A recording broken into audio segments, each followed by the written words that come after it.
Sakto morning mga kasakto.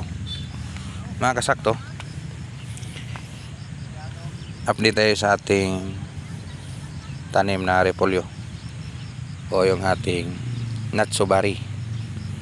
So sa ngayon, nakaunang pakain tayo nung kasalukuyan tayo nagbigay kahapon, natapos itong area na ito. So again, yung ating abono is Dritz type o yung tinunaw sa tubig at saka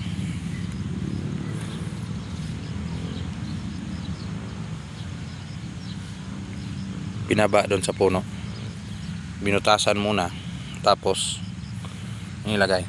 So ito yung resulta niya. Butas, routine pa rin, same sa ating pag-alaga ni Litos. Una is butas, tapos bigay ng abono. Yan yung resulta. Yung na-applyan ng abono kahapon, hindi ito natapos kasi dalawa lang yung tao natin.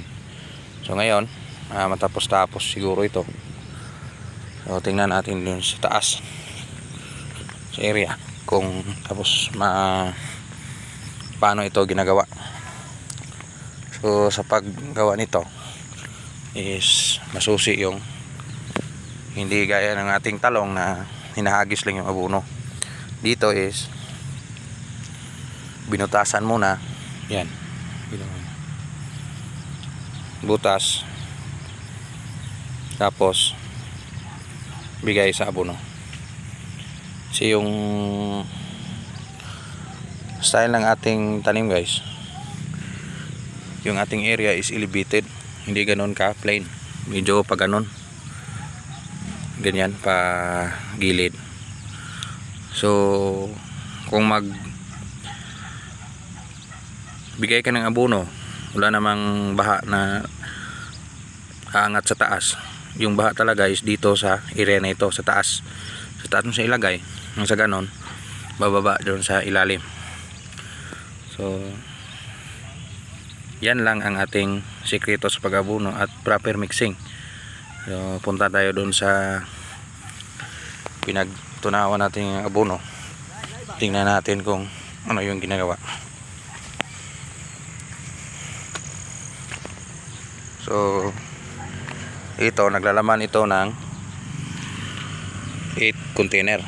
So 8 ganyan, plain water. And then sa ating tinunaw is 4 na kilo ata. Yung 4 na kilo na 1846, o yung 18 nitrogen, 46 yung phosphorus. So pure lang yan, walang kahit mix na kahit na ano, kasi yung organic nito is mayroon na tayong paupo na isang dakot na ganyan. So kung hindi ka nakapag-mix doon, hindi ka nakapagbigay ng paupo, talagang ipahabol mo dito kung mag-abono ka. So ito, sa isang ganyan 4 na kilo, ito yung timplada nya, 8 16 liter. So kung drum yung blow na drum, naglalaman niya ng mga sobra, mga 12 na 200 liters yan. So i-divide nyo sa 16, tapos i-times 8 nyo yung ilang kilo na lagay na abono. Depende sa pag-apply yan, guys. Pero sa amin dito, sa isang ganito 8 container, 4 na kilo. Puro yung dilig niya is konti-konti lang, hindi mo siya biglain kasi unang pakain pa lang ng ating natsubari.